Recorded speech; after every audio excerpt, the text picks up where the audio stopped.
दर्शकहरू नमस्कार। एबिसी वाचमा यहाँहरूलाई हार्दिक स्वागत छ। म अनन्त अनुराग। आज हामी नेपाली कङ्ग्रेसका चर्चित वैचारिक र स्पष्ट वक्ता नेता डाक्टर मिनेन्द्र रिजालजीसँग कुराकानी गर्न गइरहेका छौँ र उहाँसँग आज हामी कुराकानी गर्नेछौँ पार्टीभित्रको विवाद समाधानका उपायको बारेमा, प्रतिपक्षीको भूमिकाको बारेमा, सरकारले कोभिडको बीचमा गरेका काम गतिविधिको बारेमा र समष्टिगत रूपमा देशको राजनीतिको बारेमा। हामीसँग भर्चुअली उहाँ जोडिनु भएको छ। कार्यक्रममा उहाँलाई स्वागत गरौँ। नमस्कार डाक्टर साहब, कार्यक्रममा धेरै धेरै स्वागत गर्न चाहन्छु। धन्यवाद। लकडाउन राम्ररी नै लागेको छ? लागेको छ स्वाभाविक रूपले। अब यतिका बढी कोरोनाको संक्रमण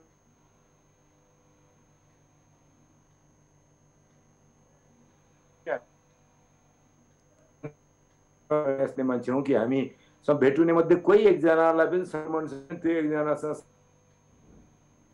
भेट बाँकी सबैलाई संक्रमण बाँड्दै हिँड्छौँ। त्यसैले हामीले आफ्ना लागि पनि, आफ्ना प्रियजनका लागि पनि र अरू सबै आम नागरिकका लागि हामीले बढी सुरक्षित हुनुपर्ने आवश्यकता हुन्छ। हाम्रा कारणले अरूमा रोग नबितोस्, नसरोस् भन्ने हो चिन्ता बढी। देशमा एकातर्फ कोरोनाको महामारीले हामी थिलथिलो अवस्थामा छौँ भने राजनैतिक दलभित्रको राजनीति पनि लगभग उहीँको अवस्थामा पुगेको जस्तो देखिन्छ। कुनै एउटा पार्टीलाई मात्रै मैले यो भनिनँ कि नेकपाभित्र पनि आन्तरिक विवाद त्यस्तै देखिएको थियो, कङ्ग्रेसभित्र पनि त्यस्तै विवाद देखिएको छ। कम्तीमा यस्तो महामारीको बीचमा राजनीतिक दलहरू आफ्नो आन्तरिक विषयलाई चाहिँ रोकेर देश र जनता केन्द्रित हुन नसक्नु अहिलेको यो दुःखद परिस्थितिमा एउटा राजनीति गर्ने व्यक्तिको हैसियतले तपाईँ कसरी हेर्नुहुन्छ?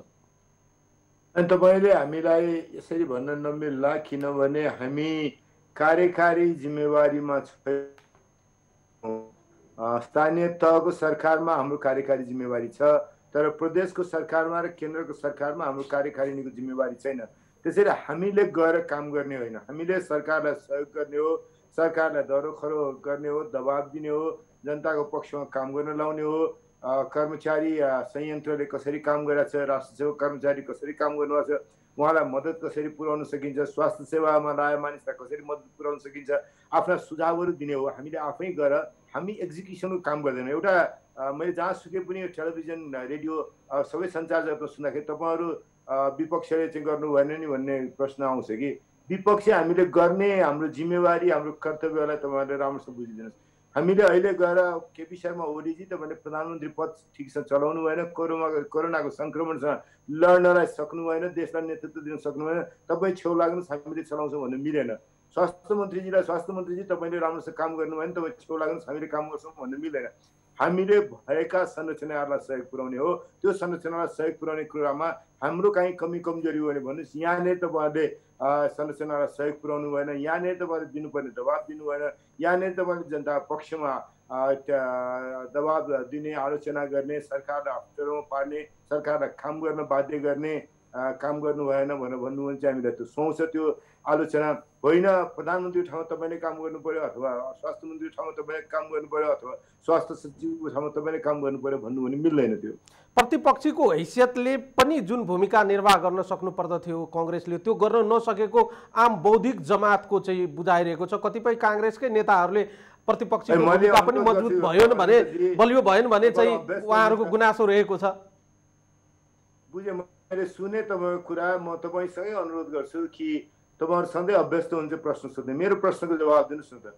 प्रतिपक्षले के गरेको चाहिँ देख्नुहुन्छ अनन्तजी? हामीले के गर्नु पर्यो भनेर भन्नुभयो, अनि त्यस पछाडि एक एकवटा बुनामा यो काममा यसो गऱ्यौँ, यो गर्न सकेनौँ, यो काम हामीले गरेनौँ भने अब यसरी गर्छौँ भने मैले जवाब दिन सक्छु। यसै तपाईँले गोस्वारा हिसाबले होइन सरकारले गर्न सकेन, तपाईँले के गर्नुभएको छ र भनेर भन्दा मिलेन। हाम्रो जिम्मेवारीमा भन्नुहोस् न, यो काम तैँले गर्नु पर्थ्यो गर्न सकेन, काङ्ग्रेसले गर्नु पर्थ्यो गर्न सकेन, मिनेन्द्रजीले गर्नु पर्थ्यो गर्न सकेन, एउटा प्रतिनिधि सभाको सदस्यले गर्नु पर्थ्यो गर्न सकेन, त्यसरी भन्नु भने अनि मलाई जवाब दिन सजिलो हुन्छ। सरकारको गतिविधि ठिक भयो वा भएन, जनतामुखी भयो वा भएन, यसको चेक एन्ड ब्यालेन्स गर्ने काम त प्रतिपक्षीको हो नि डाक्टर साहब। होइन, हामीले चेक गर्ने ब्यालेन्स गर्ने कहाँबाट हो? हामीले चेक गर्ने भने संसदको अधिवेशन प्रधानमन्त्रीले अन्त गर्नुभयो, हामीले चेक गर्ने भनेको प्रधानमन्त्रीसँग भेटेर आफ्नो कुरा राखेका छौँ। पार्टीले बनाएको समितिले काम गरिरहेछ, अनुगमनको काम गरिरहेछ। प्रधानमन्त्रीसँग पटक पटक विभिन्न तहमा गएर हामीले आफ्ना कुराहरू राख्यौँ। स्वास्थ्य मन्त्रीसँग भेट्यौँ, अरू मन्त्रीजीहरू जो जिम्मेवारी हुन्छ उहाँहरूसँग भेट्यौँ, उहाँहरूलाई भन्यौँ यसरी गर्नुपर्छ भनेर। सार्वजनिक रूपमा पनि आफ्ना विचारहरू राखिरहेछौँ। कोभिडको सङ्क्रमण लड्ने उपाय यो भनेर हामी आम नागरिकको चेतनाका लागि सन्देश फैलाउने काममा पार्टीको तहबाट काम गरेका छौँ। पार्टीले सरकारलाई दिनुपर्ने सहयोग हामीले 50 लाख रुपियाँ पार्टीले सुरुमै पार्टीले सहयोग पनि दियो। पार्टीले आफ्ना सारा गतिविधि, पार्टीको महाधिवेशनको गतिविधि पनि रोकेर यही कामका लागि लाग्नुपर्छ भनेर लागेको छ। पार्टीले जितेका स्थानीय तहहरू झन्डै 30% जति छन्। त्यहाँको स्थानीय तहमा हामीले कार्यकारिणी जिम्मेवारी अनुसारको काम गरेका छौँ। जहाँ वार्डमा हाम्रो वार्ड अध्यक्ष हुनुहुन्छ, कार्यकारिणी जिम्मेवारीमा उहाँले वार्ड अध्यक्षको रूपमा काम गर्नुभएको छ। प्रदेशमा र केन्द्रमा त हामीले भनिरहेछौँ, भेटिरहेछौँ, विचार दिइरहेछौँ, पटक पटक डेलिगेसन गएका छौँ। संसद प्रधानमन्त्रीले बन्द गर्नुभयो। संसद भए त्यहाँ अझ बलियो साथ कुरा गर्न सकिन्थ्यो होला। त्यो बाहेक अरू तपाईँले मलाई जे सुझाव दिनुहुन्छ म बडो रिसेप्टिभिटीका साथ कुरा सुनेर त्यही अनुसार काम गर्न तयार छु। त्यसैले गुस्सा र टिप्पणी नगरिदिनुहोस्, गुस्सा र आलोचना नगरिदिनुहोस्। यसरी बुझौँ डाक्टर साहब, यसरी बुझौँ, तपाईँले जुन कुरा बताउनु भयो, काङ्ग्रेसका नेताहरूले प्रधानमन्त्रीज्यूसँग भेटघाट गरेर जुन कुराहरू सुझाव दिनुभएको छ, तपाईँहरूले चाहिँ फर्मल इन्फर्मल मिडियम प्रयोग गरेर जुन चाहिँ अहिलेको अवस्थामा सरकारलाई झकझक्याउने गर्नुभएको छ, प्रतिपक्षीको आवाजलाई चाहिँ प्रधानमन्त्रीज्यू वा सरकारले अहिले ग्रहण नगर्नुभएको हो, त्यति महत्त्व नदिनुभएको हो, यसरी बुझ्दा पनि हुन्छ हामीले? प्रधानमन्त्रीको कार्यशैली के छ भने उहाँ कसैको पनि सुन्नुहुन्न। हाम्रो मात्रै के, उहाँ आफ्नै पार्टीका मान्छेको कुरा सुन्नुहुन्न, विद्वानहरूको कुरा सुन्नुहुन्न, डाक्टरहरूको कुरा सुन्नुहुन्न, दुनियाँका अरू मानिसहरूको अध्ययन अनुसन्धानलाई सुन्नुहुन्न, सतही चटकी कुरा गर्नुहुन्छ। झन्झट उहाँको कार्यशैलीले देशभित्र मात्रै होइन, उहाँकै आफ्नो पार्टीभित्र पनि छ। झन्झट उहाँको कार्यशैलीले आफ्नो पार्टी र प्रतिपक्षसँग मात्रै होइन, देशको सरकार र प्रदेशका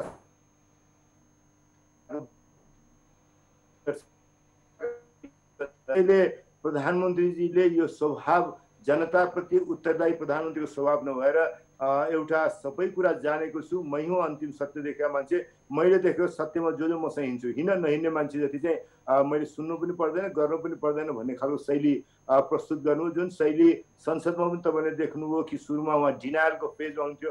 नेपालमा कोरोनाले केही पनि गर्न सक्दैन भनेर सुरुमा भर्खर कोरोना फैलिन थाले थियो। हामी कम विश्वव्यापीकरणले छोएको देश थियो। त्यतिखेरसम्म धेरै दाजुभाइ दिदीबहिनीहरू देश फर्किसक्नु भएको थिएन।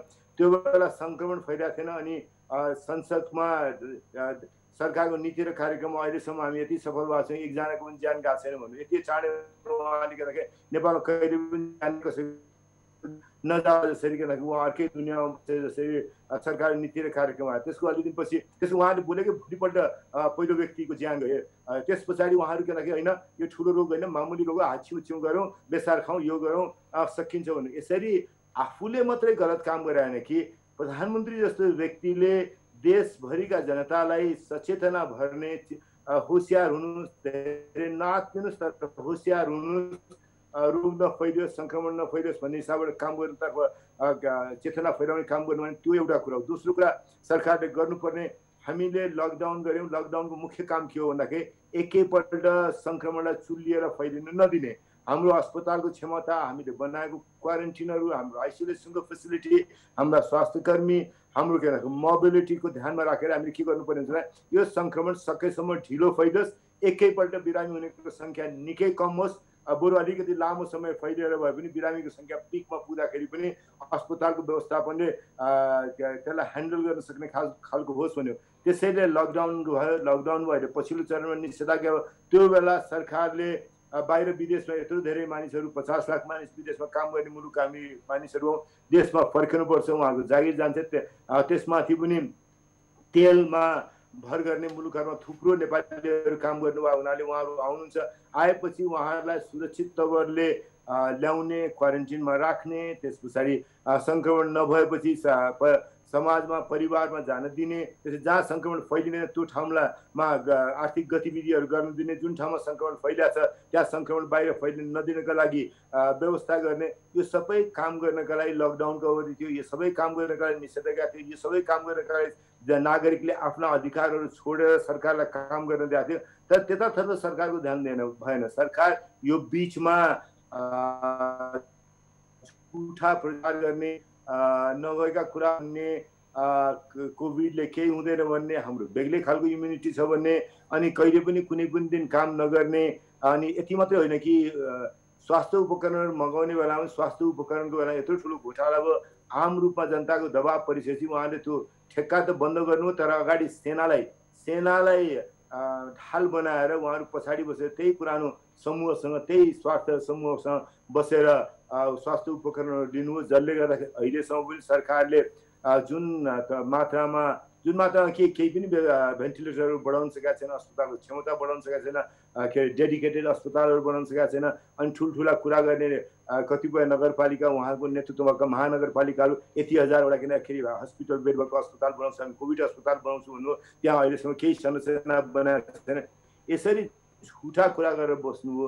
यस्तो कि बोल्यो भने पुगिन्छ, यो नाङ्लो ठटाएर हात्ती तर्साउने जस्तो प्रधानमन्त्रीका ठुल्ठुला कुरा, मन्त्रीका ठुल्ठुला कुरा कोरोना भागिहाल्छ जस्तो गर्नु, त्यो हाम्रो सबभन्दा ठुलो ट्रेजेडी भयो। डाक्टर साहब, तपाईँले जसरी चाहिँ अहिले व्याख्या गर्नुभयो यसबाट त हामी यसरी बुझ्न सक्छौँ यो महामारीको बिचमा आम नेपालीको जीवन चाहिँ भगवान भरोसे हामी चाहिँ बाँचेका छौँ। अहिले पनि म आशा गर्छु, यतिका दिन भयो के अरे 5 महिनाभन्दा बढी भइसक्यो, सरकारले के गर्यो त? सरकारले एउटा नागरिकलाई अब विदेशबाट आउने मान्छेको अब सङ्ख्या बढ्छ, के अरे फ्लाइट्सहरू ओपन हुन थालेको छ। अहिलेसम्म 61,000 मान्छे आउनु भन्ने छ, 6 लाखभन्दा बढी मान्छे तत्काल स्वदेश फर्किनुपर्ने अवस्था छ भने हुनाले त्यो मानिसहरू फर्किनु भएपछि जागिर गाउँ हुन्छ, दुःखसाथ फर्किनुहुन्छ। हिजो डिप्रेसनको आम्दानीले देशको अर्थतन्त्रलाई थेग्ने भरथेक गर्ने मानिसहरू देश फर्केर आएपछि उहाँलाई सुरक्षित गर्ने समाजमा पुग्ने बाटोको सरकारले के तयारी गरेको छ? एयरपोर्टबाट आउने मान्छेहरू कसरी, किनकि उहाँहरूमा सङ्क्रमण छ छैन,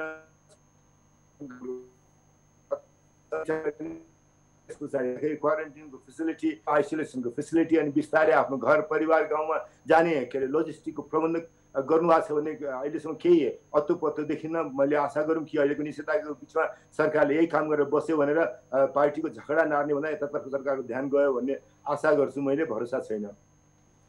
सरकारलाई यो कोरोनाको समयावधि हेरेर 10 मध्ये अङ्क दिनु पर्यो भने कति अङ्क दिनुहुन्छ मूल्याङ्कन गरेर डाक्टर साहब? 3।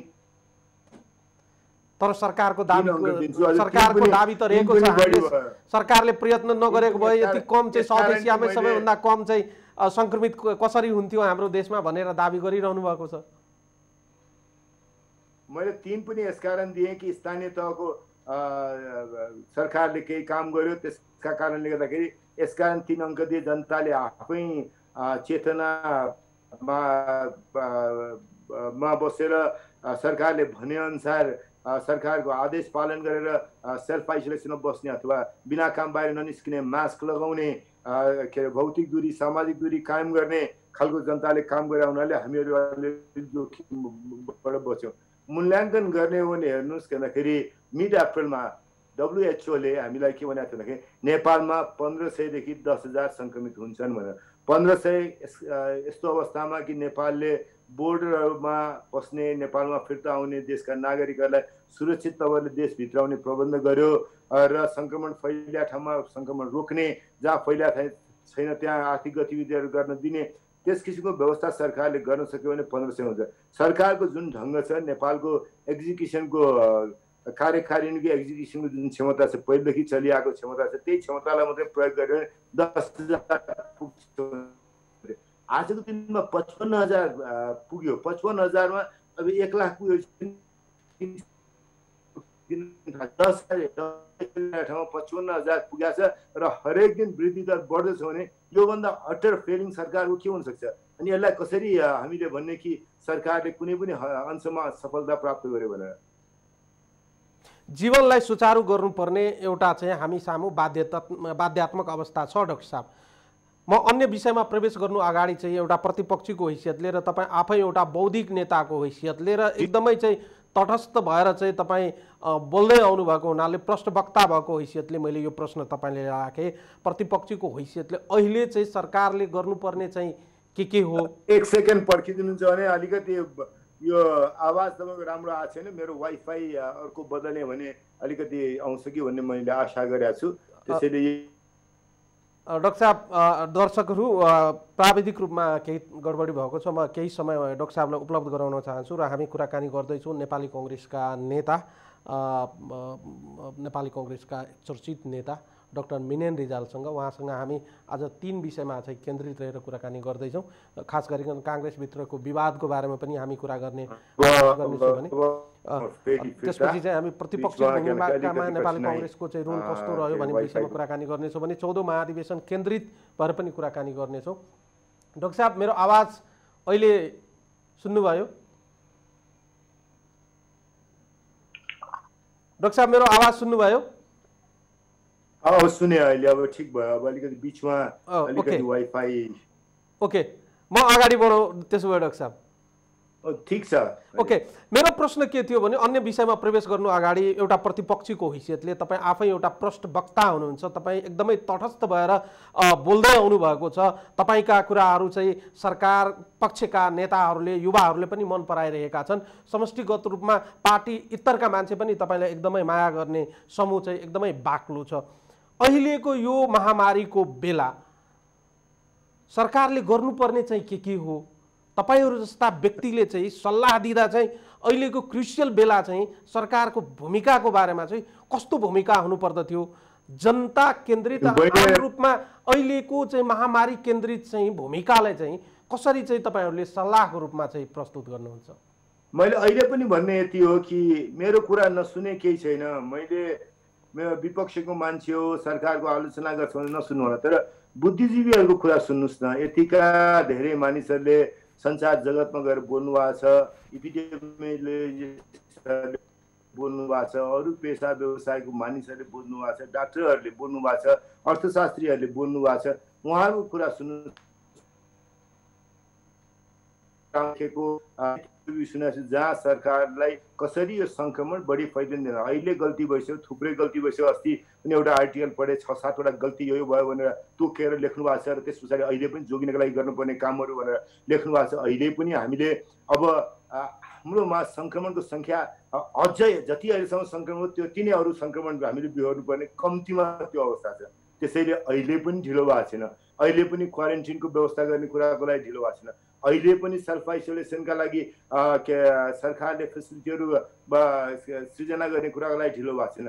अहिले पनि किनकि जनतामा पुग्ने सन्देश सकेसम्म रोग ढिलो फैलियोस् भन्ने कुराका लागि मास्कको प्रबन्ध, त्यस पछाडि सेनिटाइजरको, साबुन पानीले हात धुने कुरा, एकअर्कासँग सामाजिक दूरी राख्ने कुरा, नचाहिने काममा बाहिर ननिस्किने कुरामा अझ चेतना फैलाउनु पर्ने काम बाँकी छ। हामीले 2 दिनमा फैलिने जति सङ्क्रमणलाई 5 दिन 6 दिन लगाएर फैलिने अवस्था सृजना गऱ्यौँ भने हामीले यसलाई यो लडाइँमा जित्ने हाम्रो सम्भावना बढी हुन्छ। एउटै सबैभन्दा ठुलो मैले अघि पनि भने, फेरि दोहोऱ्याएर भन्छु, हाम्रो अस्पतालको क्षमता, हाम्रा स्वास्थ्य संस्थाहरूको क्षमता, हाम्रो स्वास्थ्यकर्मीको क्षमता, हाम्रो सुरक्षा निकायको क्षमता, हाम्रो भन्दाखेरि ब्युरोक्रेसीको क्षमता, यो सबै क्षमतालाई हेरेर हामीले एकैपल्ट सङ्क्रमण थुप्रो हुन नदिनका लागि काम गर्यो। त्यो काम गर्ने कुराका लागि सङ्क्रमण फैलिने गतिलाई कम गर्नुपर्छ।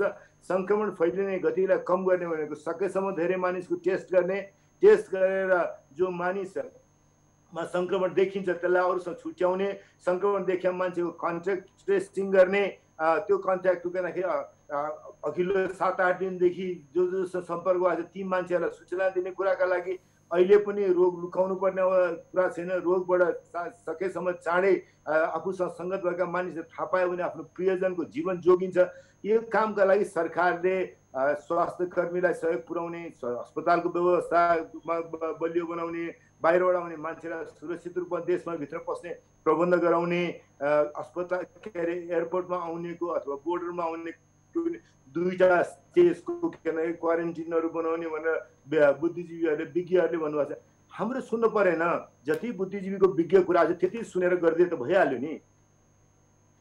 ओके डाक्टर साहब, राजनीतिकै विषय तर अलिकति चाहिँ आम रूपमा चाहिँ सोध्न मन लाग्यो। यो जनताले अहिले चाहिँ सामाजिक सञ्जालमा सोध्नु भएको प्रश्न हो। राजनीतिक दलहरू जब सत्तामा पुग्दछ त्यसपछि चाहिँ म जे गरिरहेको छु सब ठिक गरिरहेको छु, यस्तो चिन्तन र भ्रम किन सिर्जना हुँदो रहेछ डाक्टर साहब?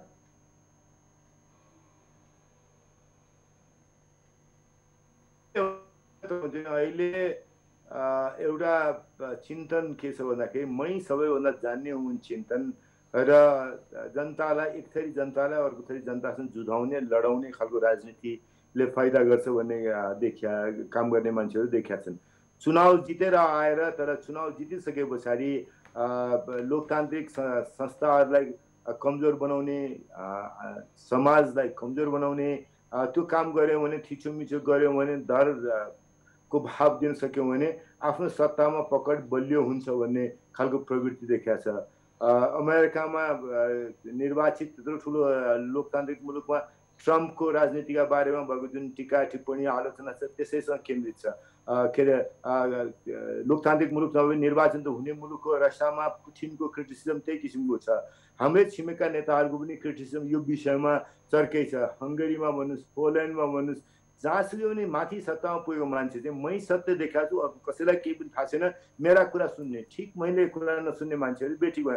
प्रधानमन्त्रीजीसँग पटक पटक उहाँले भनेर सुन्नुहोस् कि प्रधानमन्त्रीजी के भन्नुहुन्छ भन्दाखेरि सत्य त एउटै हुन्छ नि, सत्य त एउटै हुन्छ कि सत्यको पक्षमा उभिनुहोस् कि भन्दाखेरि अर्कोतर्फ उभिनुहोस् भनेर। हामीसँग सैद्धान्तिक दार्शनिक धरातलमा त्यो कुरासँग हाम्रो विभेद असहमति छ। बिपी कोइरालाले जेल जर्नलले लेख्नुभयो कि सत्य बहुआयामिक हुँदो रहेछ भनेर। लामो जेल जीवन पछाडि 32 वर्ष जाने हो क्यारे जेल जीवन पछाडि नेल्सन मण्डेलाले लङ वाक टु फ्रिडममा लेख्दाखेरि no one has monopoly over truth, सत्यमाथि कसैको एकाधिकार छैन भनेर लेख्नु। भने पहिलो स्वीकार एउटा डेमोक्रेटले के गर्छ भन्दाखेरि चुनाव जितेर हारेको मात्रै पहिचान होइन कि साँच्चै लोकतान्त्रिक तरिकाले, लोकतान्त्रिक सङ्घ संस्थाहरूले, समाजले, मिडिया, सञ्चारले, अदालतले, के अरे संवैधानिक अङ्गहरूले काम गर्ने परिस्थिति निर्माण गर्ने परिस्थिति निर्माण गर्ने भन्दाखेरि मैले यस्तो देखेँ, मलाई यो ठिक लाग्छ, तपाईँलाई ठिक लाग्दैन भन्नु सक्छ। अर्कोको विचार आफूभन्दा पृथक विचार राख्ने मान्छे पनि उसको विचार सही हुनसक्छ, मेरो गल्ती हुनसक्छ भनेर त्यसलाई सुन्ने खालको रिसेप्टिभिटी हुन्छ। पहिलो डेमोक्रेटिक गुण भनेकै त्यो रिसेप्टिभिटी हुन्छ। आजको हाम्रो ट्रेजेडी, हाम्रो नेता, मुख्य नेता प्रधानमन्त्रीसँग रिसेप्टिभिटी छैन।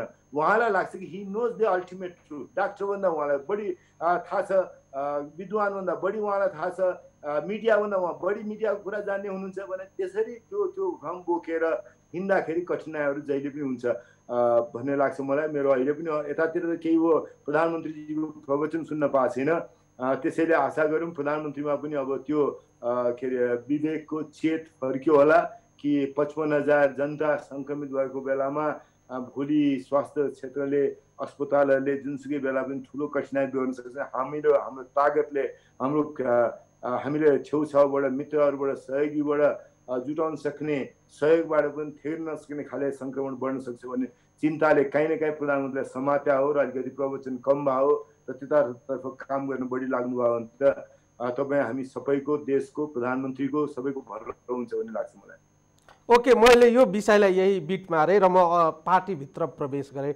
डाक्टर साहब, अहिले पार्टीभित्र देखिएको यो विवाद जुन छ नि, यो विवाद केवल विवादको लागि मात्रै हो कि साँच्चै नेपाली कांग्रेस यति बेला आन्तरिक रूपमा समस्याग्रस्त भएको हो?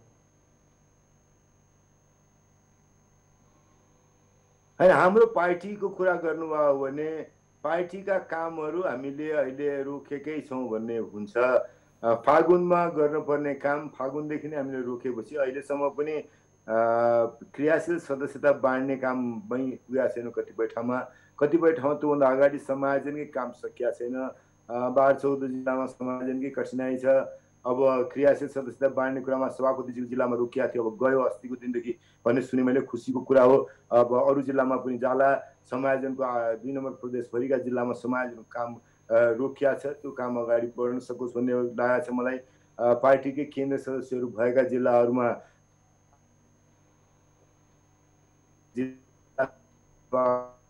नेतृत्व नभएका कारण रोकिएको छ, त्यो काम अगाडि बढोस् भन्ने मेरो चाहना छ। तर सँगसँगै मैले एउटा कुरा के भन्छु भन्दाखेरि एउटा यो खाले पनि मेरो सोच छैन कि अब कोरोना जेसुकै हुँदै गरोस् मैले यो पार्टीको काम र पार्टीको गतिविधि चाहिँ जुनसुकै जोखिम उठाएर पुरा गर्नुपर्छ, म चाहिँ त्यो बाटोमा हिँड्नुपर्छ भन्ने सोचमा छैन। जहाँ सङ्क्रमण बढाएको छ भने त्यो सङ्क्रमण बढाएको ठाउँमा पार्टीको गतिविधि रोकिन्छ, स्वाभाविक रूपले रोकिन्छ। हाम्रो पहिलो चरण भनेको पार्टीको क्रियाशील सदस्यता नवीकरण गर्ने, क्रियाशील सदस्यता नयाँ दिने, त्यो काम हामीले मङ्सिर मसान्तसम्म टुङ्ग्याउनुपर्छ। मङ्सिर मसान्तसम्म उजुरी सुनेर उजुरीलाई पनि अनि फाइनल गरेर तल्लो तहदेखि तहगत रूपमा आउने उजुरीहरू पहिले सदस्यता बाँड्ने, त्यस पछाडि त्यसको अभिलेख पठाउने, अभिलेख अनुसार चित्त बुझेन भने उजुरी हाल्ने, उजुरीलाई छानबिन गर्ने, छानबिन गरेको तल्लो निकायले गरेको छानबिन चित्त बुझेन त्योभन्दा माथिल्लो निकायमा जाने, त्यो सबै काम गर्दाखेरि मङ्सिर मसान्तमा सक्नुपर्छ। अहिले हामी क्रियाशील सदस्यता काममा लागौँ। कुनै ठाउँमा आजको दिनमा सङ्क्रमण बढाएको छ भने सदस्यता वितरण काम त्यहाँ रोकेर जुन दिन हामी सुरक्षित रूपले बाँड्न सक्छ त्यो दिन गरौँ। एउटै जिल्लामा पनि कुनै गाउँपालिकामा बाँड्न सक्ने होला, कुनै वार्डमा बाँड्न सकिने होला, कुनै वार्डमा बाँड्न नसकिने होला, त्यही अनुसार काम गरौँ। तर कोरोना छँदैछ तर पनि हाम्रो काम चाहिँ सक्नैपर्छ भनेर त्यसरी आम रनिङ अगेन्स्ट टाइम समयले मलाई छोड्न थाल्यो। मैले चाहिँ मेरै समयभित्र यो सब काम सक्नुपर्छ भन्ने जस्तो मात्रै हिसाबले समय भिड्किन थाल्यो भन्ने सोच पनि नबनाऊ। पार्टीका गतिविधि गर्दै जाने हो। अनि यो काम सके पछाडि कोभिडको सङ्क्रमण कतिको नियन्त्रणमा आउँछ, कहिलेसम्म नियन्त्रण आउँछ एकातर्फ, अर्को हाम्रो क्रियाशील सदस्यता वितरण र त्यसलाई शुद्धतापूर्वक कसैलाई पनि धाँधली पक्षपात नगरिकन गर्ने काम हामीले गऱ्यौँ भने अहिले पनि मलाई लाग्छ हामीले त्यो काम सकेको दिनमा अनि पल्ल पार्टीको महाधिवेशनको तालिका हेरेर कहिले गर्न सकिन्छ, फागुन 7 या त्योभन्दा पछि चैत वैशाख 7 गर्ने हो, त्यो हेर्नुपर्ने हुन्छ। तर अहिलेको दिनमा चाहिँ क्रियाशील सदस्यताको काम गऱ्यौँ। मेरो तपाईँकै यो च्यानल मार्फत पनि अनुरोध छ, किनभने यो अहिले भन्न मिल्यो, पहिलो भए पार्टीको आन्तरिक कुरा हुन्थ्यो, सभापतिजीलाई वरिष्ठ नेता महामन्त्री र कोषाध्यक्ष लगायतले ज्ञापन पत्र दियौँ। त्यस पछाडि सभापतिले ल हामीले चित्त बुझाउन सकेनौँ, उहाँले हामीले चित्त बुझाउन सक्नुभयो भने त्यसपछि हामीले सार्वजनिक गर्छौँ यो कुराहरूलाई भन्यौँ। त्यस कारण अहिले हामी सार्वजनिक गर्ने नै चरणमा छौँ। त्यसैले जहाँ जहाँ क्रिया समायोजन काम रोकिया छ तत्काल समायोजन काम सक्ने दिशातर्फ होस्। हाम्रो अहिलेको इम्प्रेसन के अरे पार्टीका सबैभन्दा माथिल्लो तहका पदाधिकारीहरूको जति बढी प्रभाव भएको जिल्ला छ त्यति नै समायोजन काम अल्मल्या छ। किनभने त्यो समायोजन वैध तरिकाले गर्ने हो भने बेफाइदा होला कि भन्ने बढी चिन्ता होला। जहाँ पार्टीको सङ्गठन कमजोर छ त्यहाँ अरू पार्टीबाट आयो भने यतिका धेरै मान्छेलाई क्रियाशील सदस्यता बाँड्ने, जसले गर्दाखेरि पार्टीको हिजोको संरचना पुरै तहस नहस हुने काम त्यो जोखिम देखिया छ, त्यो काम नहोस्। मेरो अहिले पनि अनुरोध छ कि अहिले दुनियाँमा ध्रुवीकृत राजनीति देखिया छ। हाम्रो पार्टीमा पनि विशेष त हामीले आम निर्वाचन हारेर फर्किएपछि हाम्रो पार्टीको पनि राजनीति असाध्यै ध्रुवीकृत भएर गयो।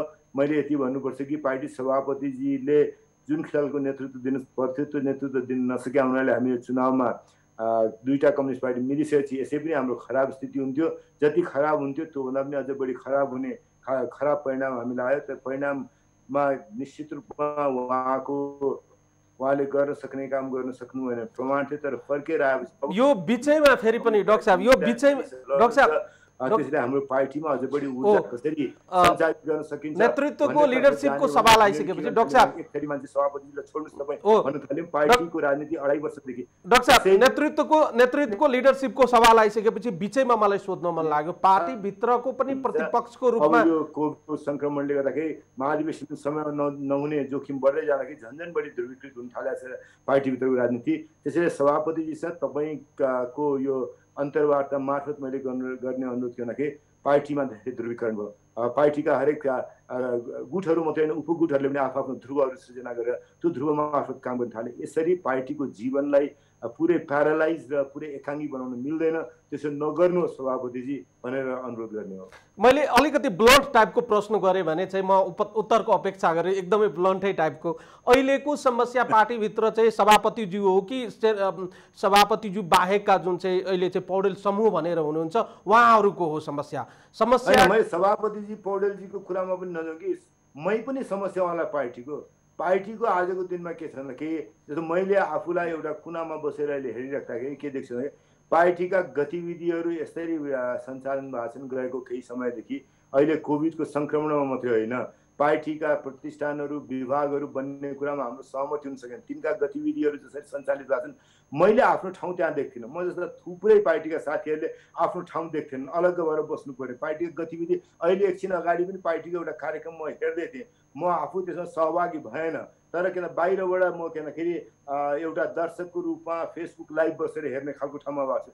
यसरी पार्टी ध्रुवीकृत भएर बस्ने अवस्था भएको छ। यसबाट पार्टीको जीवनमा अझ बढी कठिनाइ आउँछ।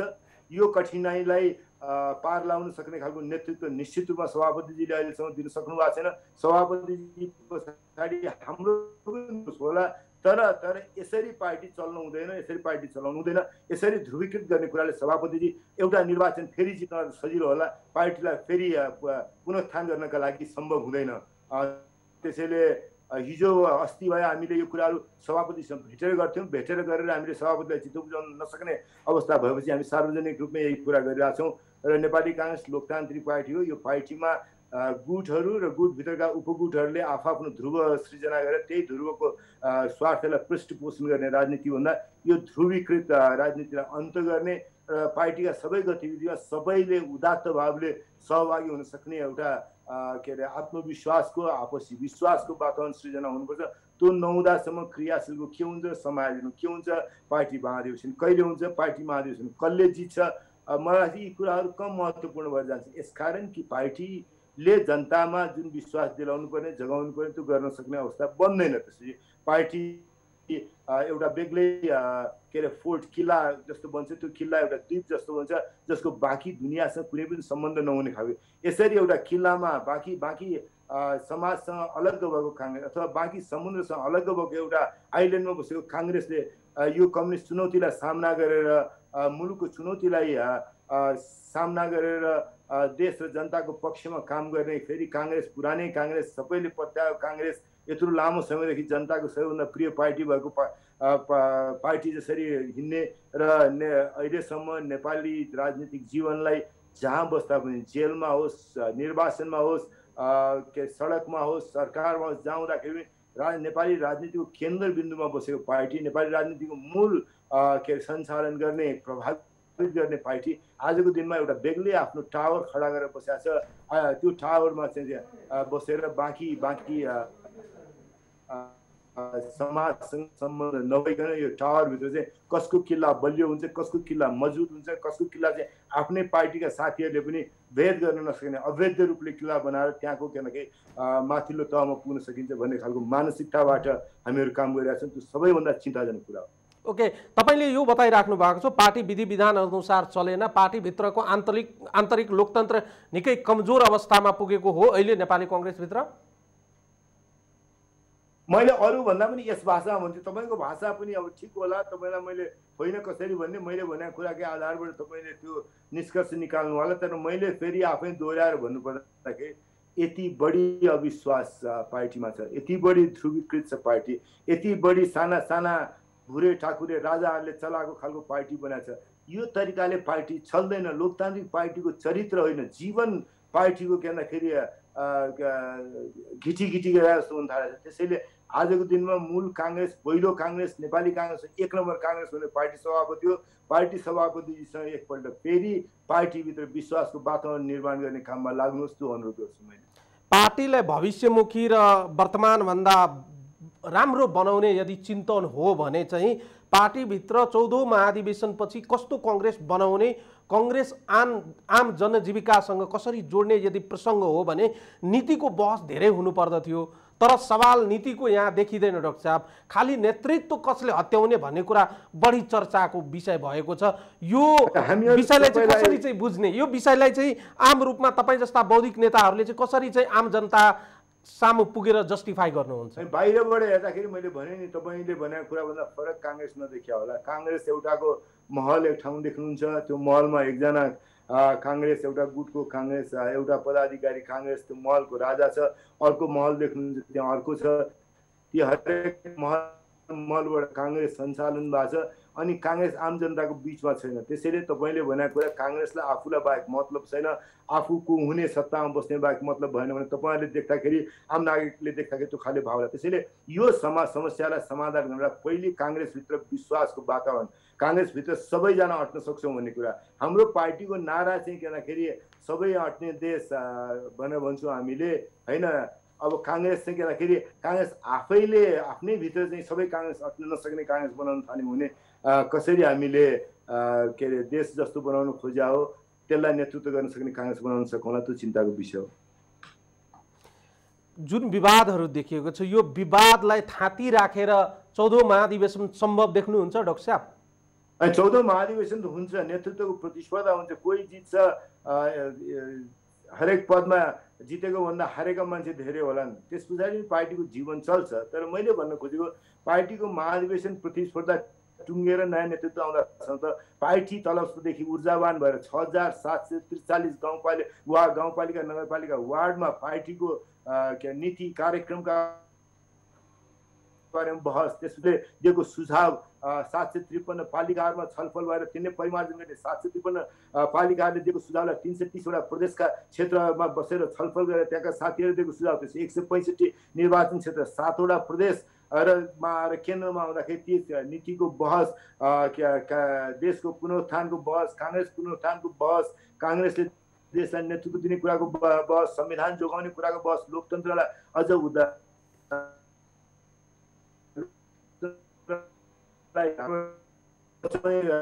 बहस, काङ्ग्रेस भनेर मान्छेको मनमा आशा भरोसा भर्ने बहसलाई माथिसम्म लिएर आउनुपर्छ। त्यो लिएर आउन सकेन भने कोही जित्ला कोही हार्ला, तर काङ्ग्रेस फेरि पनि एउटा टाकुरामा बसेको काङ्ग्रेस जस्तै मात्रै हुन्छ। आज टाकुरामा बसेका काङ्ग्रेसलाई पहिलो कुरा त सबै काङ्ग्रेस अट्ने खालको काङ्ग्रेस बनाउनु पर्यो, दोस्रो आम नागरिकका बिचमा काङ्ग्रेस फेला पर्नु पर्यो। आम नागरिकका बिचमा होइन, हामीहरू सानसाना के भन्दाखेरि गुटहरूको महलमा दरबारमा बैठक कोठाहरूमा मात्रै काङ्ग्रेस फेला परेको छ, त्यो गलत हो। महाधिवेशन त ढिलो चाँडो होला, तर पौडेल समूहले उठाउनु भएको मागहरूलाई सम्बोधन नगरिकन त्यो विषयवस्तुहरूलाई थाती राखेर महाधिवेशनसम्म पुग्नै चाहिँ बाटो अवरोध गरिएको जस्तो देखिन्छ नि डाक्टर साहब। अनि एउटा कुरा मैले यति भन्छु, अब लामो पनि भयो होला, मैले महाधिवेशन स्वतन्त्र निष्पक्ष धाँधली रहित तपाईँले होस्, काङ्ग्रेसको महाधिवेशनमा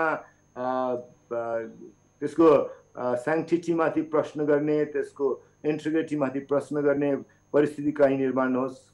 केन्द्रको महाधिवेशन मात्रै होइन, वार्डको अधिवेशनदेखि कहीँ पनि औँला ठहरा या त गल्ती भयो, यो अधिवेशनको परिणाम मान्दिनँ भन्ने अवस्था सृजना नहोस्। त्यो अवस्था सृजना नहुनका लागि विधि विधान मान्नुपर्ने कुरा छँदैछ। त्यो सँगसँगै पार्टीको हरेक तहमा, केन्द्रदेखि वार्डसम्मको तहमा एउटा विश्वासको वातावरण त हुनु पर्यो। जतिसुकै विमतिका बावजुद एउटा कोठामा हामी सबैजना अटाउन सक्छौँ, सबै काङ्ग्रेस अट्न सक्ने काङ्ग्रेस बन्ने बाटोमा हिँड्नु पर्यो। आजको दिनमा सबै अट्न सक्ने काङ्ग्रेस भएको छैन।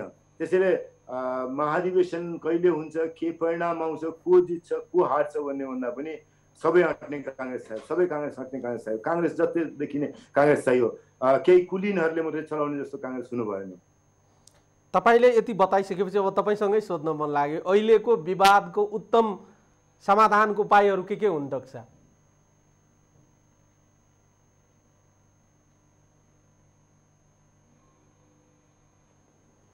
हामीहरू हेर्नुहोस्, लोकतन्त्रको सबैभन्दा ठुलो गहना भनेको विधिको शासन हो।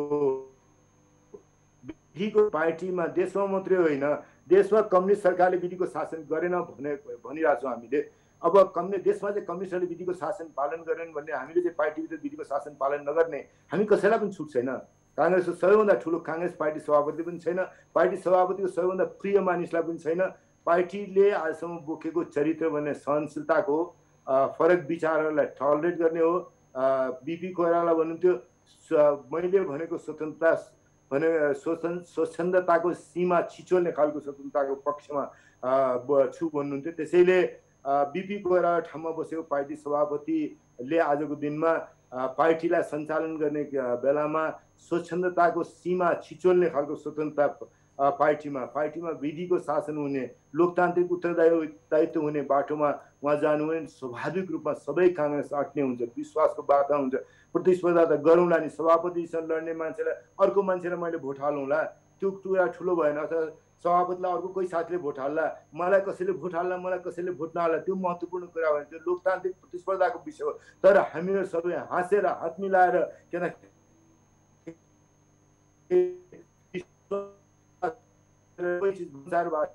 सबै खुलेर स्वीकार गर्न सक्छौँ भन्ने खालको वातावरण निर्माण हुनु पर्यो। त्यो खालको वातावरण नहोला कि भन्ने चिन्ता छ। त्यो भएन भने हामीले कम्युनिस्ट सरकारलाई आलोचना गर्ने, टिप्पणी गर्ने हाम्रो नैतिक बल कमजोर हुन्छ। काङ्ग्रेसको नैतिक बल कमजोर भयो भने आज मुलुक जुन उल्टो बाटोमा हिँडेको छ, असाध्यै ठुलो निराशा, चरम निराशा सरकारका प्रति जनताको छ। अर्को भरोसा गर्ने ठाउँ हुँदैन। अर्को भरोसा गर्ने ठाउँ भएर काङ्ग्रेस त्यस्तो बन्न सकेन भने हामीले बनाएको, दुःख गरेर बनाएको संविधान, 4 पुस्ताले दुःख गरेर बनाएको संविधान, त्यो दुःखमा पनि हाम्रो सबभन्दा अग्र शेरबहादुर रामचन्द्र पौडेलहरूले सबभन्दा बढी दुःख गर्नुभएको छ। आजको संविधान निर्माण गर्ने क्रममा लामो सङ्घर्ष, 55-60 वर्षदेखि सङ्घर्ष गर्नुभएको छ। उहाँहरूको निरर्थक हुन्छ। यो व्यवस्था रहन सकेन, यो संविधान रहन सकेन भने यो व्यवस्था, संविधान राख्नका लागि काङ्ग्रेसले काङ्ग्रेस जस्तो बन्नु पर्यो। काङ्ग्रेसले एकअर्कालाई विश्वास गर्न सक्ने वातावरण बन्नु पर्यो। काङ्ग्रेसलाई देखाएर अरूले अनुकरणीय, उदाहरणीय पार्टी भन्न सक्नु पर्यो। जनताले आफ्ना बिचमा काङ्ग्रेसलाई पाउनु पर्यो। त्यो अवस्था आजको दिनमा छैन। त्यो अवस्थालाई तेह्रौँ चुनाव त कसले जित्ला कसले हार्ला महत्त्वपूर्ण कुरा होइन, व्यक्तिका लागि महत्त्वपूर्ण होला। भोलि म चुनाव लड्दाखेरि जितौँला हारौँला मेरा लागि महत्त्वपूर्ण हो। तर आम नागरिकका लागि उसले खोजाए जस्तो भरोसा गर्न लायक काङ्ग्रेस बन्छ कि बन्दैन त्यो कुरा हो।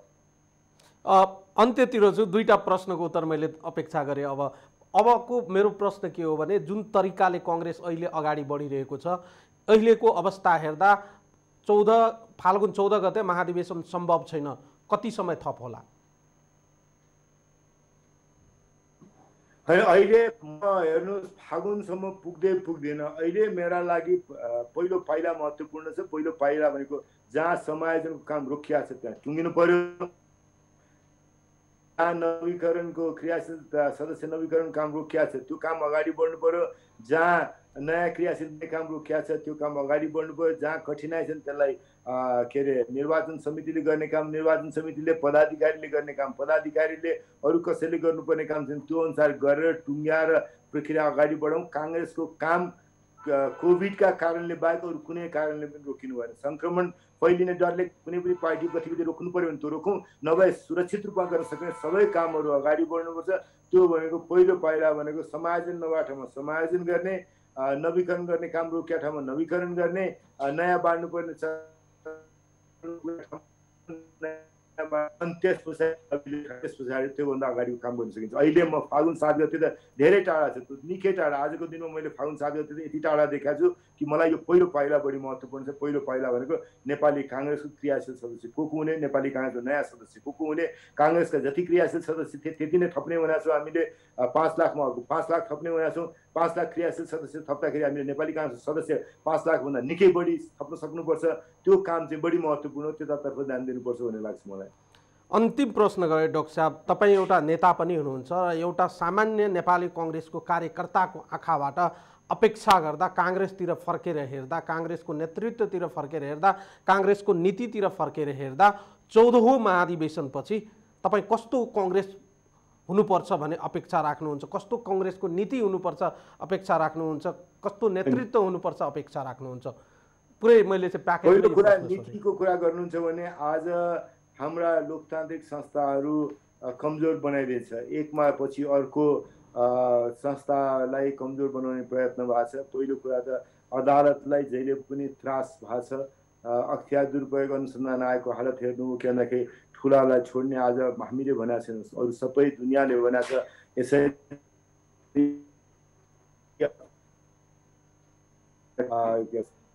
संस्था बन्यो भने यसरी अख्तियार दुरुपयोग अनुसन्धान आएको भए काम कारबाही बारेमा औँला उठाएको छ, अरू संवैधानिक अङ्गहरूका बारेमा उठाएको छ। अरू संवैधानिक अङ्गहरूकोमा सहमतिबाट देशको आम सहमति हो भने सरकार, प्रतिपक्ष, कार्यकारिणी मात्रै न्यायपालिका, व्यवस्थापिका सबै भएर सहमतिबाट निर्णय गर्नुपर्ने, नियुक्ति गर्नुपर्ने काम, ती प्रक्रियाहरू अगाडि बढ्न सकेका छन्। त्यो काम अगाडि बढाउने कुरा र देशमा इम्प्युनिटी, दण्डहीनताको अवस्था हुँदैन भन्ने कुरा, यसरी भ्रष्टाचार अझै बढ्दो छ, त्यो भ्रष्टाचार रोक्ने कुरा, स्वास्थ्य उपकरणमाथि नै किनबेचमा ठुलो के अरे कमिसनको खेल भयो भन्ने छ।